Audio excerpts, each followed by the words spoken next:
Hola, muy buenos días a todos. Y yo creo que ya comenzamos, ya que se vayan uniendo como vayan llegando. A nombre del Digital Transformation Center México, GIZ y Camexa, les damos la bienvenida a este nuestro siguiente webinar que es con el tema de ciberseguridad.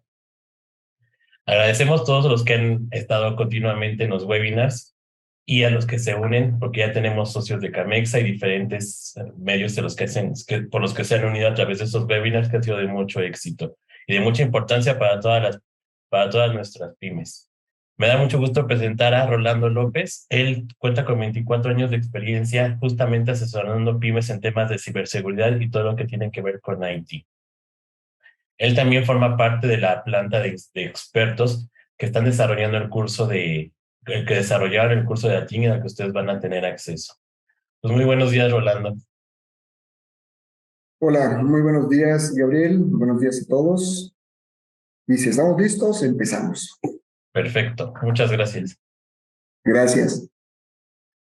En 2022, América Latina sufrió 137,000 millones de intentos de ciberataques y México fue el país más atacado de la región, con cerca de 85,000 millones de intrusiones. Esto implica que hay más de 2,695 intentos de ataque cada segundo circulando en nuestras redes. El 60% de las empresas mexicanas ha sufrido un ataque de ciberseguridad. Al menos 8% de las empresas han sido víctimas de ataques de ransomware y cerca del 2% han tenido la necesidad de pagar un rescate. Las pequeñas y medianas empresas pymes que sufren un ciberataque pueden llegar a pagar hasta 2 millones de pesos por el rescate de su información, según revela estadísticas y datos de la Asociación Mexicana de Internet. Los presuntos cibercriminales que cifraron la información de un grupo de computadoras de Pemex pidieron un rescate en su momento de 565 bitcoins para liberar los datos encriptados. Esta cifra correspondía en ese momento a aproximadamente 4.9 millones de dólares. ¿Tu empresa está preparada para evitar un ciberataque o bien para pagar un rescate en caso de que se presente? Soy Rolando López. Quiero invitarte a que participes con nosotros en este curso que hemos desarrollado, donde vamos a identificar y mitigar los riesgos informáticos a los que se enfrenta la pequeña y mediana empresa de una manera muy práctica.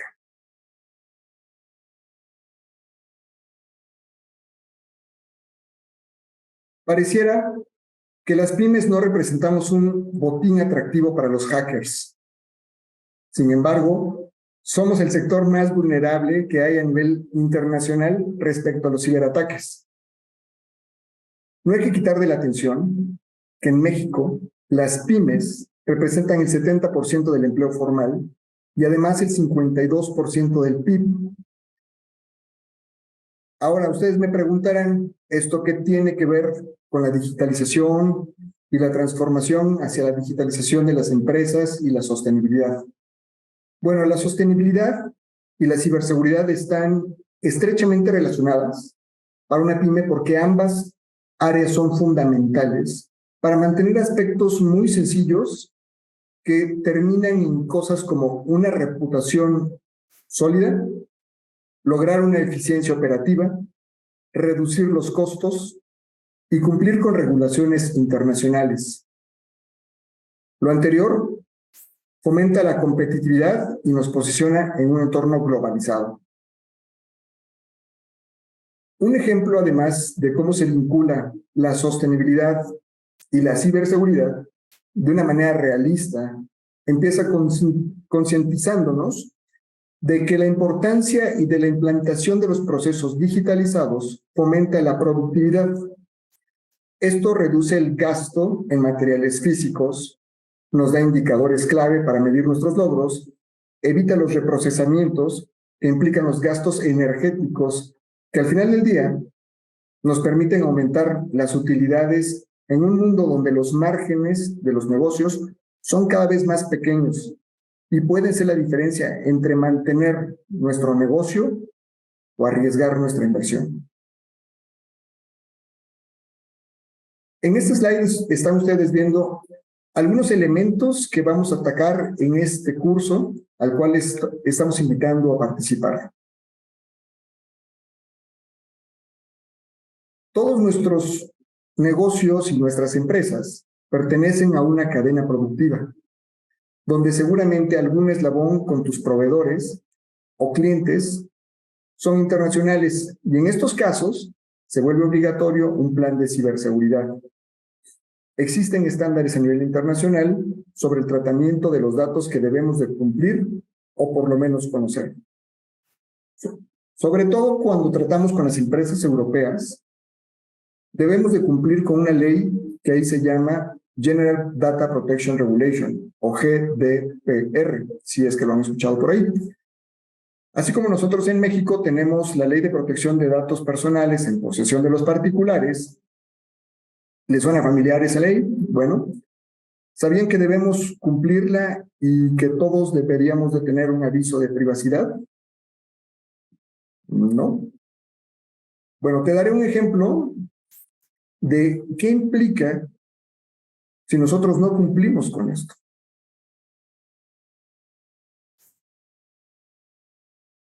En el capítulo 11 de los delitos en materia de tratamiento indebido de datos personales, hay 3 artículos que quiero hacerles mención y compartirles específicamente porque se refiere a las penas a las que son sometidas las empresas que no manejan de manera adecuada la información. El artículo 67 se refiere a que se impondrán de 3 meses hasta 3 años de prisión al que, estando autorizado para tratar datos personales con ánimo de lucro, provoque una vulneración de seguridad a las bases de datos bajo su custodia. El artículo 68 menciona que se sancionará con prisión de 6 meses a 5 años al que, con el fin de alcanzar un lucro indebido, trate datos personales mediante el engaño, aprovechándose del error en que se encuentre el titular o la persona autorizada para transmitirlos. El artículo 69 se refiere a que, tratándose de datos personales sensibles, las penas a los que se refiere este capítulo se duplicarán. Bueno, es momento de aterrizar una cosa tan simple como nos lleva al tema de ciberseguridad. ¿Por qué esto nos debe de importar?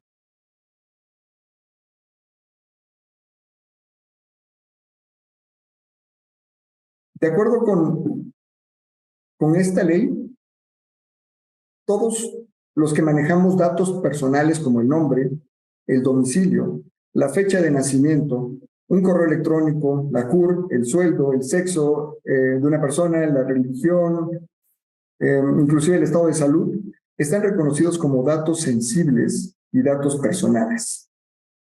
Hoy usamos tecnologías en todos nuestros negocios que tratan y gestionan estos datos a través de páginas web, correos electrónicos, redes sociales, formularios, donde capturamos a nuestros prospectos o a nuestros clientes y les mandamos un correo electrónico, generamos un pedido, les enviamos una factura o, por lo tanto, estamos tratando y gestionando, conservando sus datos personales, ya sea una persona física o una persona moral. Todos los datos que ocupamos para una facturación se convierten en datos importantes que deben ser sujetos a la privacidad de la información. Y adivina qué, todos estos datos se almacenan digitalmente y están físicamente en un repositorio bajo nuestro resguardo, lo que nos hace los responsables de los mismos. Supongo que hoy, supongamos un caso muy práctico, que hoy alguien nos presenta una demanda en nuestro negocio porque hicimos un mal uso de sus datos personales y esa persona que nos demanda asume que nosotros somos la empresa o la persona que filtró esa información y terminó en algún lugar donde no debía de ser. ¿Tendrían ustedes los argumentos y las evidencias suficientes para demostrar ante una autoridad que los datos fueron tratados de manera correcta? Bueno, esa es una pregunta que sucede constantemente. Te aseguro que muchas veces ni siquiera sabemos quién es el responsable del resguardo de esa información en nuestra organización. Y se encuentra tan dispersa que técnicamente podría haber salido de cualquier parte. Todo esto nos va a hacer pensar, bueno, ¿y cómo almaceno esta información? ¿Cómo la resguardo? ¿Quién accede a ella? ¿Qué riesgos tenemos de que se acceda de manera indebida o ilegítima por otras personas? Ahora imagínate que esos datos personales, comunes y corrientes de nuestros asociados, clientes y proveedores se pueden filtrar. Si esos datos fueran la información financiera, tus secretos industriales, la nómina de la empresa, tus contratos con los clientes o cualquier otra información confidencial, creo que tendríamos una situación muy grave. Con este punto de partida, lo que quiero que nos cuestionemos es qué tan confiable es hoy nuestra empresa en el manejo, trato, resguardo y gestión de los datos, de estos datos digitales que hoy viven de manera muy cotidiana en nuestro celular, en nuestra computadora y que circulan por todos los empleados de la organización.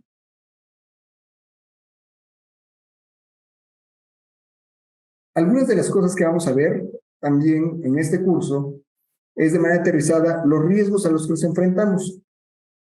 Y esto lo pongo en el entorno de que a nadie de nosotros nos gustaría ver el nombre de nuestra empresa en las noticias virales, donde aparezcamos como aquella empresa que ha sido atacada y que se ha filtrado la información de sus clientes o de sus proveedores y que aparece en una lista negra de los atacantes que han publicado a todas las empresas que han vulnerado. Ya sabemos que por menos que eso, muchas empresas en los últimos 5 años han desaparecido. Y esto se debe a que hoy nuestra reputación lo es todo en el mundo digital.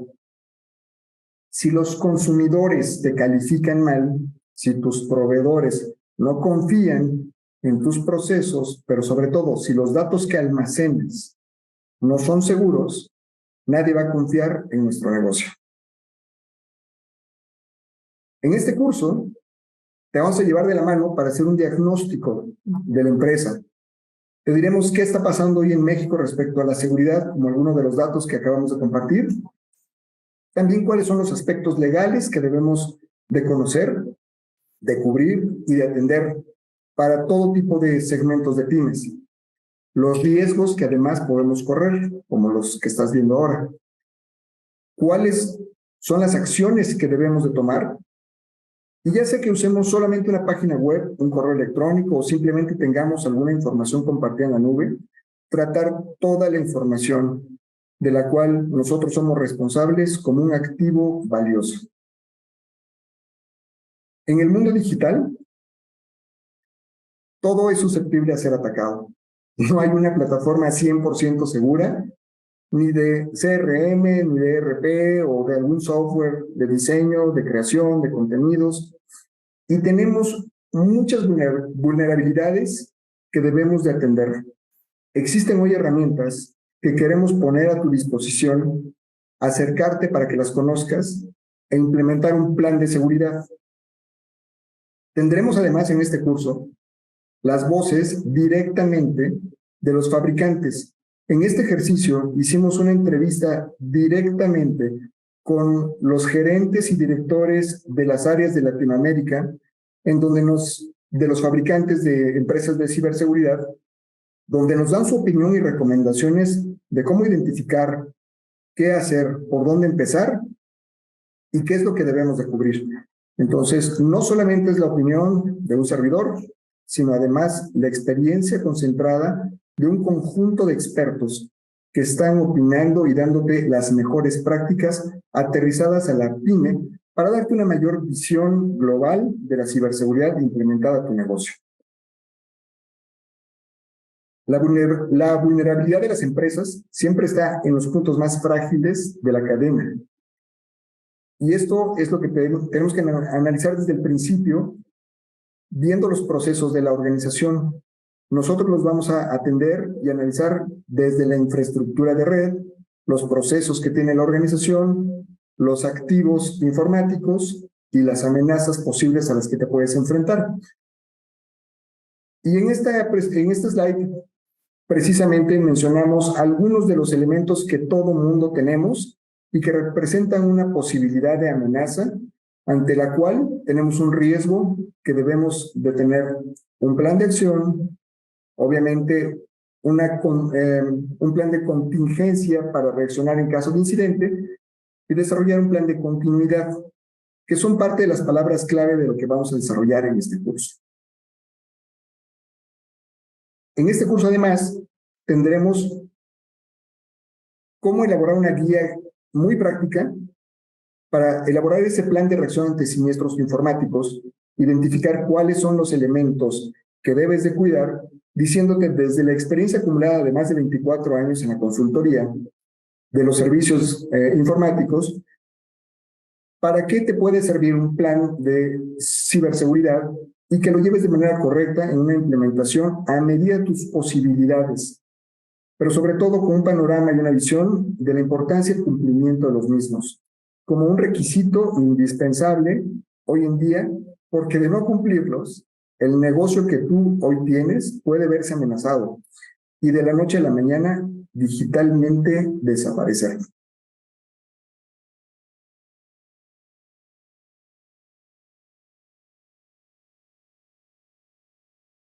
Se estima que solo 2 de cada 10 empresas en México tienen un plan de prevención de robo de información y de datos personales. Tan solo, para que nos demos una idea, en el INAI, en 2022, por infracciones a la Ley de Protección de Datos, se recaudó más de 60 millones de pesos. Y las multas por no tener simplemente un aviso de privacidad y no cumplir con él van desde los 10,374 pesos hasta los 33,196,800 pesos por no proteger de manera adecuada esa información.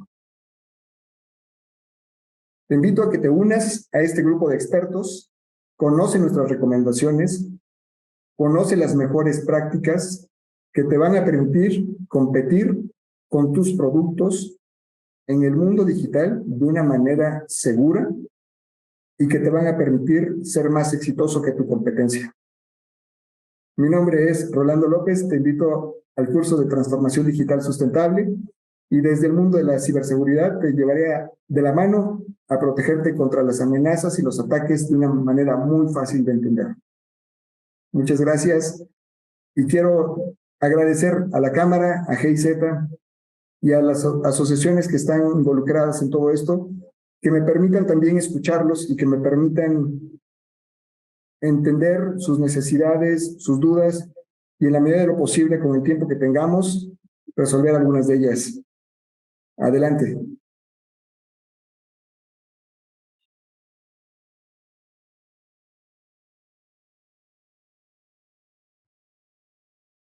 ¿Qué se requiere para evitar el ciberataque? ¿Qué se requiere para evitar un ciberataque? Se requieren varias cosas, empezando por una visión de protección, conocer muy bien tu negocio, verlo desde una perspectiva externa, salirte de la caja, le digo yo. El ciberataque se puede presentar en todos los aspectos. Yo te preguntaría qué se requiere para prever un ciberataque en tu negocio. Y te apuesto que hay muchas cosas que debemos de atender que a lo mejor ni siquiera tenemos en este momento en el radar.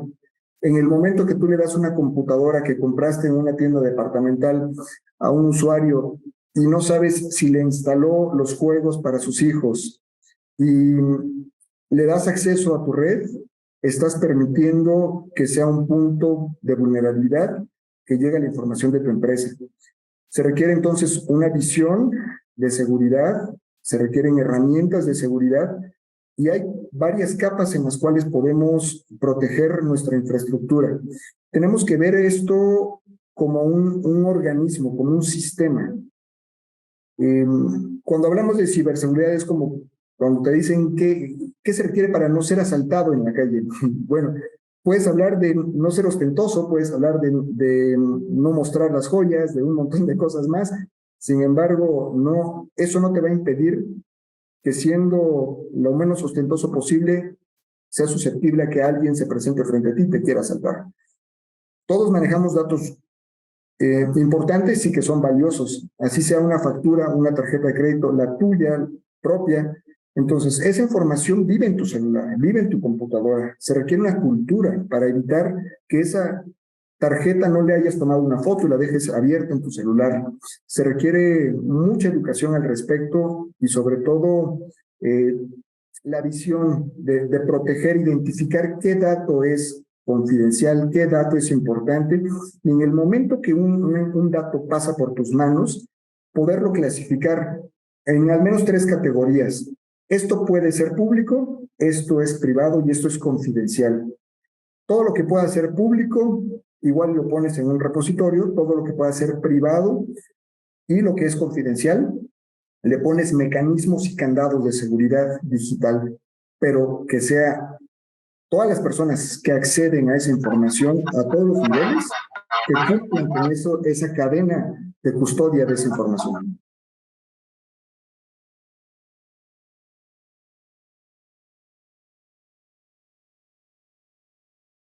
A mí me han llegado algunas veces correos de mi misma cuenta diciendo que ya pudieron entrar y que deposite tanto Bitcoin, que no sé qué.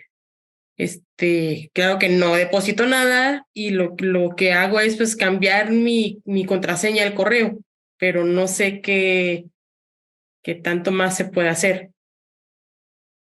Sí, perdón, tu nombre es Olga, ¿verdad? Sí. Ok, Olga.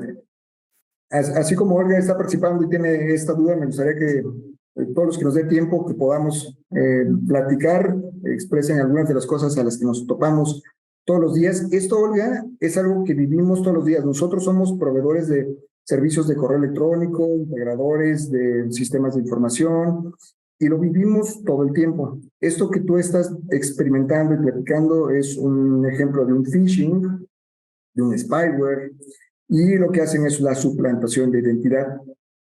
Cuando analizas toda la cadenita, te das cuenta que ese correo electrónico tiene un origen muy peculiar y puede ser por cualquier programa que tuvo acceso a tu computadora, accede a tu base de contactos, inclusive a tu correo electrónico, porque todo esto se guarda en archivos de texto, tu usuario, tu contraseña, y lo están capturando y están mandando información a tu nombre y a tu mismo correo electrónico, a toda tu base de contactos, con una inyección o con un script de un código malicioso, y ahora mandan no solamente el virus, eso se hacía antes, ahora mandan solamente un texto y te mandan una liga que aparentemente es positiva. Te dicen un estado de cuenta de CFE, una factura que tú nunca pediste, una liga hacia Mercado Libre o Mercado Pago, de un pago atorado.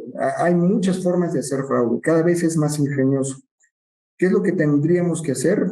Llenarnos de protecciones y de candados, pero siempre, casi siempre terminamos en la parte de capacitación y cultura. Si tú no pediste un correo electrónico, o bien una liga de un proveedor que jamás solicitaste, no abrir ninguna liga. Entonces, si hay herramientas y mecanismos, desde un antivirus, hay diferentes niveles de antivirus. El antivirus que compras por 50 pesos en una tienda departamental, o el que compras por suscripción, o hay muchos más. Esos antivirus tienen diferentes capas y algunos te protegen a nivel, le llaman de firewall, de endpoint. Hay muchos términos técnicos a los cuales no creo que convenga entrar ahora, pero que te pueden analizar inclusive el destino de la liga que recibes en el correo electrónico y pueden proteger que si tú aún con eso lo abres, tu computadora va a quedar protegida y va a encapsular la amenaza y no te va a afectar. Pero hay que tener ese software, por ejemplo.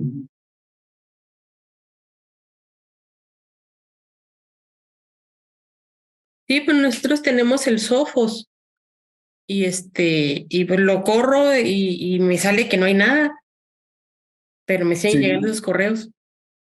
sí, porque eso es muy probable que ya tengan tu correo electrónico en una base de datos y que estén ocupándolo. para hacer los envíos de correo electrónico con esa suplantación de identidad. Ahora, el riesgo no es solamente eso. El Sophos o cualquier marca de antivirus lo que va a hacer es protegerte de que no te manden un correo electrónico, un archivo zip o un exe o un archivo que te vaya a infectar la computadora con solo abrir el correo electrónico. Esos correos electrónicos analizan que viene en el mail, pero cuando es tan creativa la parte del ataque que solamente ponen una liga o puede ser la firma del correo electrónico y le das tu clic, accedes a una página. Ahora nos hemos encontrado con cosas bien interesantes en donde acceden a una página que llena un formulario y que después del formulario te llevan a otra página para evitar como esa segunda trampa en la que los antivirus de pronto pueden atacar y pueden atender. Cuando tú ya saliste de ese mecanismo de control y vas a una segunda o tercera página y entonces te mandan el código malicioso, tú ya estás vulnerable si no tienes una protección a ese nivel. Y ojo, muchas veces lo hacemos desde la computadora, pero ¿qué pasa cuando esto lo ves desde un celular? En un celular no puedes ver los detalles de quién mandó el correo electrónico, difícilmente por el tamaño, puedes ponerte a ver si es un correo electrónico cierto o falso. Es más, en el celular ni siquiera alcanzas a ver la dirección de la página. Y si tú viste el logotipo de Mercado Libre o algún portal así conocido, le diste clic con toda la confianza. Es ahí en donde las amenazas empiezan y muchas veces ni siquiera está en la computadora la amenaza, está en el dispositivo, en el celular, de donde obtienen toda esa información.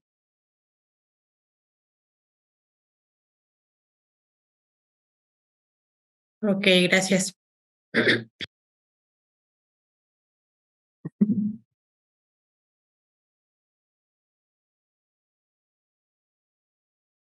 ¿Alguien más?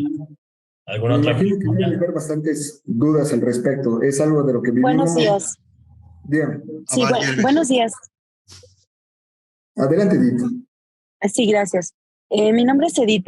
Quisiera preguntarle, en el caso de que en las páginas de Facebook, por ejemplo, se estén recibiendo mensajes en los que una supuesta página extranjera dice que ya va a bloquear tu propia página de Facebook por por ser sospechosa y tiene ligas que claramente marcan que es un ciberataque, ¿no? Como que quieren que uno le dé clic en la liga para para ingresar a nuestra información a través del Facebook. También, o sea, ¿qué riesgo habría en caso de que alguno de mis colaboradores diera clic erróneamente en la liga y de qué forma podríamos mitigar el riesgo? Gracias. Ok. Bueno, las redes sociales es uno de los puntos de mayor vulnerabilidad que hemos revisado, porque hay muchas formas de creativamente hacer que los usuarios caigan en trampas. Y esto lo puedes consultar otra vez con el ejemplo desde la computadora o desde el celular. La aplicación de Facebook por sí sola, cuando tú la instalas, ya rastrea, ya identifica, ya graba, almacena, recopila un montón de información personal tuya por sí sola, por los mecanismos de Facebook y por lo que hemos aceptado que así sea cuando lo instalamos. Si hay una liga que te lleva hacia un sitio que tú desconoces, normalmente lo que buscan los atacantes es llevarte a una o dos o tres páginas, cuando mucho, para que te den esa sensación de seguridad y de confianza, de que es un proceso estandarizado, de que efectivamente tu página va a ser bloqueada. Te ponen y te muestran tu ID, tu usuario. Esos datos son muy fáciles, entre comillas, de obtener y de sacar, porque son como parámetros de tu propia navegación. Pero el punto más vulnerable para ese tipo de cosas normalmente están siendo los celulares. Los celulares son los mecanismos en donde uno entra a las redes sociales y los navegadores de los celulares son de lo más vulnerables y sencillos posibles. Inclusive la información que se puede recabar desde ahí es usuarios, contraseñas. ¿Qué es lo peor que puede pasar? Que alguien, por evitar ser bloqueado, termine dando los datos de una tarjeta o poniendo un usuario y una contraseña de una cuenta para poder deshabilitar o cambiar el password en el momento, pero no sabes ya en qué momento cambiaste de una página real a una página falsa. Entonces, la estrategia en general contra ese tipo de amenazas que quieren jugar con nuestra atención sería ir siempre a los mecanismos formales, autorizados y de manera centralizada. Si hay algo que se va a hacer a nivel de la empresa en redes sociales, tener establecido que esos cambios se van a hacer en una computadora de la oficina establecida para redes sociales que va a tener la protección específica de un antivirus, con un firewall, con la protección necesaria en los componentes que se deben de tener, y hacer esos cambios y accesos a las redes sociales, poner tus usuarios y contraseñas solamente desde ese dispositivo, para evitar que esto se salga de control, porque muchas veces pedimos ayuda a conocidos o familiares que nos ayuden a actualizar redes sociales, a subir un Twitter o cosas así, y nuestro password termina en cualquier lado. Prácticamente por ahí empieza mucho de la infiltración de los atacantes, desgraciadamente porque también los passwords de las redes sociales se comparten entre las mismas. Y hoy tu token o tu mecanismo de acceso a muchos servicios, no sé si lo han notado, pero cuando entras a algunos servicios te dice loguearte con tu cuenta de Google, loguearte con tu cuenta de Facebook. Lo peligroso es que tengas servicios asociados a costos financieros, la contratación de campañas, asociada a una tarjeta de crédito. Entonces, si se accede a esa información y si tienen tu usuario y tu contraseña, pueden, por ende, obtener los datos de una tarjeta de crédito o cargar cosas para hacer otros males en otros lados. Entonces, otra vez, cultura, educación, restricción y medios de control. Muchas gracias. Por nada.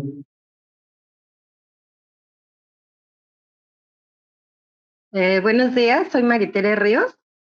Hola, buenos días.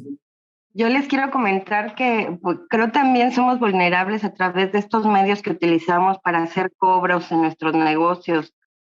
Las terminales como Clip, como pues todas, ¿no? Lo comento porque recientemente estuve en una expo y estuve cobrando bastante con ese sistema. Y a los pocos días me hablan supuestamente del banco donde es mi tarjeta de débito, diciendo que alguien había querido hacer una compra. Bueno, ya saben, ¿no? Con la voz exactamente de las señoritas de banco y que me iban a pasar al departamento de aclaraciones. Y bueno, fueron muy insistentes porque yo les dije, ok, voy a ir al banco a arreglarlo. Y me fueron muy insistentes en que no, esto solo se puede arreglar a través de nosotros, ¿no? Por teléfono. Sí. El caso es que, bueno, sí les colgué porque ya no salían de eso. Fui al banco y me dijeron que efectivamente ni por teléfono, ni por correo, ni WhatsApp, por ningún medio ellos avisan. O sea que sí, eso era pues un fraude también. ¿Y cómo es que saben, no? Que estás teniendo, no sé, una entrada en esos momentos, o no sé. Ok. Bueno, hay muchas formas de capturar prospectos de atacantes y a veces participar en una expo nos expone de una manera interesante porque si no llevamos las protecciones adecuadas es como meterte al metro de China y no llevar un cubrebocas en época de pandemia. O sea, ¿qué hace uno usando una red alámbrica o inalámbrica que uno no conoce, transportando ahí, viendo prácticamente nuestros perfiles de redes sociales, entrando a nuestro banco? Todos los mecanismos que puedan ser por donde pasa la información privada o confidencial, debemos de resguardarlos. En el momento que nosotros estamos transaccionando algo tan valioso como un cargo que va a afectar a un cliente y se va a depositar en nuestra cuenta bancaria, debemos de asegurarnos que se hace de manera segura. Esto es, tenemos una terminal que estamos usando en un celular nuevamente, ¿no? Si el celular no lo tenemos protegido, no tenemos un antivirus para el celular instalado, tenemos instalados 250 juegos y las opciones de cambio de caras, cómo te verías siendo viejito con el Facebook y todas estas herramientas que al final del día lo que buscan es capturar información y no sabemos quién las desarrolló, qué cosas están captando de tus datos específicos. Al identificar que hay movimientos transaccionales hacia un banco, van hacia el dispositivo, tienen el ID, tienen el usuario, tienen datos que son de alguna manera públicos. Si estás en una red Wi-Fi abierta y mandando esta información, llenando un formulario en donde pones los datos de un cliente y estás transaccionando, todos esos son puntos de vulnerabilidad. Entonces hay que envolver muy bien con mecanismos de seguridad nuestros dispositivos, la computadora, el celular, cuando hacemos las transacciones, hacerlas de manera segura, conectados a una red segura, diferente a la que están conectados todos los demás invitados de la exposición. Hay que tener como varios controles. No hay una receta única, pero nosotros somos los que debemos de ser muy cuidadosos de todos los puntos donde pasa esta información, poner controles y candados para que no se nos vaya a fugar alguna vulnerabilidad por ahí.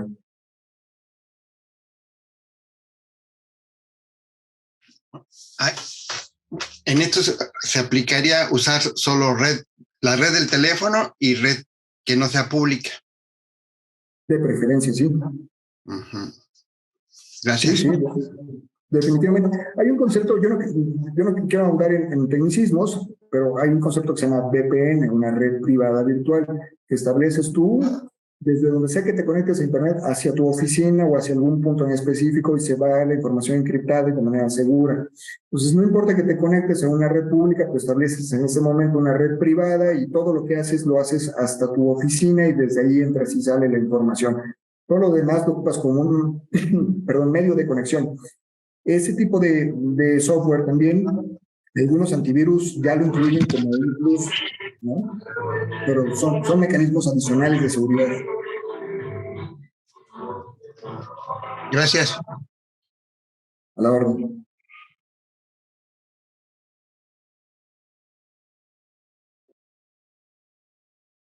Muy bien, ¿tenemos alguna otra duda?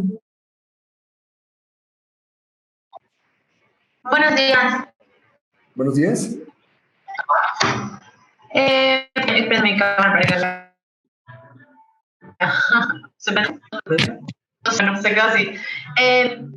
¿Cuánto en promedio cuesta mejorar tu seguridad? Perdón, no te escucho muy bien. ¿O todo es como acciones gratuitas? Si me repites la pregunta, no te escuché muy bien, se entrecortó. Es mi internet. ¿Cuánto dinero costaría mejorar la seguridad? ¿O solo son cuestiones gratuitas, como mencionas, que no conectar a una red pública, no sé, no compartir contraseñas? ¿O hay algo que puedas comprar que mejore? Muy bien, gracias por la pregunta, muy interesante, Cintia. ¿Cuánto cuesta o qué presupuesto podemos dedicar a la seguridad? Yo diría que va en función de tus posibilidades, pero también de lo que te permite el negocio. Si tú hoy compras un auto, asocias que debes de tener un seguro por si algo sucede a ese auto y tienes un monto deducible y una póliza de seguro que tú pagas para asumir un riesgo que te va a proteger contra un ataque o una situación de una contingencia, ¿cierto? Yo lo que recomendaría en ese sentido es que nosotros empecemos a cultivar en nuestra empresa un poco esa visión de tener un presupuesto establecido para dedicarlo cada año a mejorar la seguridad. No es que hagas hoy una inversión de 100 pesos o de 1,000,000 de pesos y con eso no vuelves a invertir. Cada cierto tiempo y cada menos tiempo, tienes que actualizar muchas cuestiones de seguridad. Entonces, la conclusión en esto es, establece un presupuesto a medida de tus posibilidades. Si tú hoy vendes productos o servicios que te dejan una utilidad de 1,000 pesos al mes, define qué porcentaje puedes destinar para proteger esa inversión y qué tanto de ese activo que te genera ese negocio es digital. Si, por ejemplo, estás en la industria turística y lo más importante para ti es que tus usuarios tengan una buena conexión de Internet, que tengan comodidades, que tengan amenidades relacionadas con Internet, por supuesto que vas a invertir un presupuesto de ingreso para eso.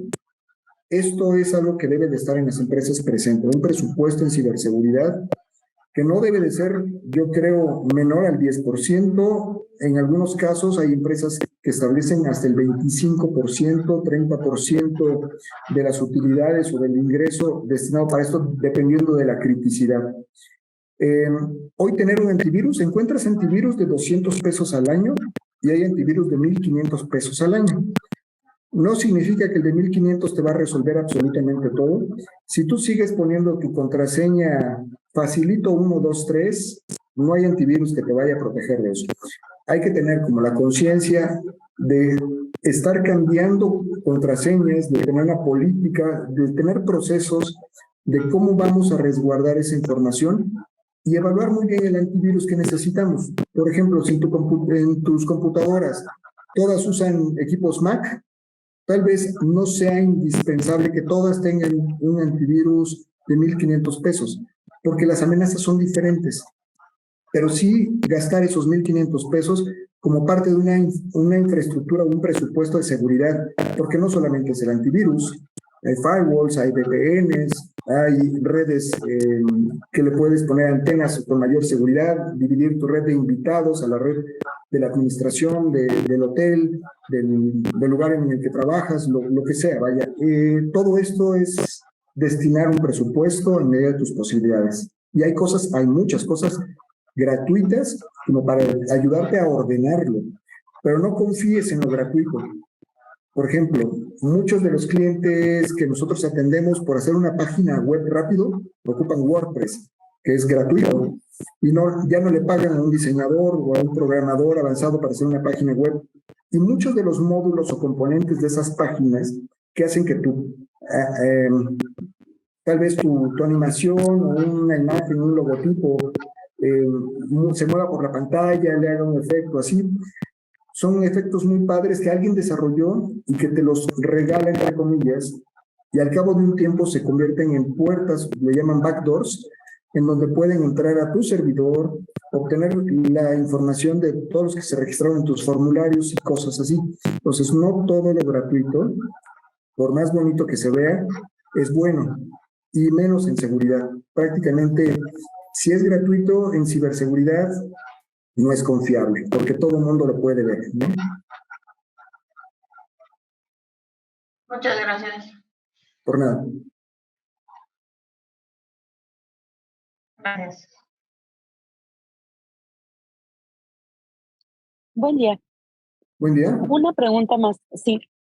En el caso de los antivirus que comenta, que pueden ayudar a mitigar el riesgo de un ciberataque, en el caso de redes sociales también aplica, o sea, los antivirus tienen un papel importante para poder mitigar el riesgo también en redes sociales. Sí, en parte sí, debes de tenerlo. Lo que hace la red social es que va a fomentar que llegues a diferentes sitios, que lo promuevas. Y si tú analizas el código de muchas publicaciones o de lo que pasa en redes sociales, normalmente es un enrejado de conexiones a diferentes lugares por diferentes formas. Entonces, por un lado se conecta a traerte el audio, el video de un lado, se conecta a traerte la animación del texto, al efecto, y se está conectando a múltiples sitios.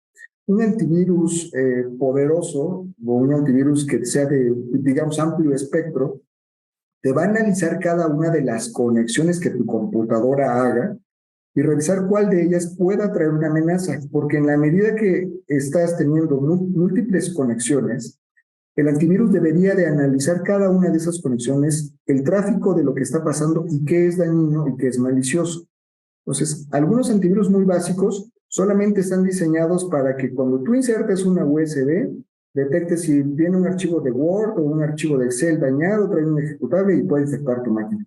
Pero hay antivirus que le llaman de grado endpoint, así se escribe end como el final, END, point como punto, que te analizan inclusive las conexiones que pueda tener tu computadora en tiempo real. Obviamente esto nos va a llevar a tener computadoras un poquito más poderosas. Si lo queremos correr en las computadoras de hace 10 años o en la que ocupaba nuestro sobrino, nuestro hijo en la secundaria y que nos la liberó y se la dimos a una chica de recepción para tomar las llamadas, jamás van a correr. Entonces sí tenemos que concientizarnos sobre herramientas poderosas, entrar a las redes sociales bien protegidos con máquinas que soporten esas herramientas.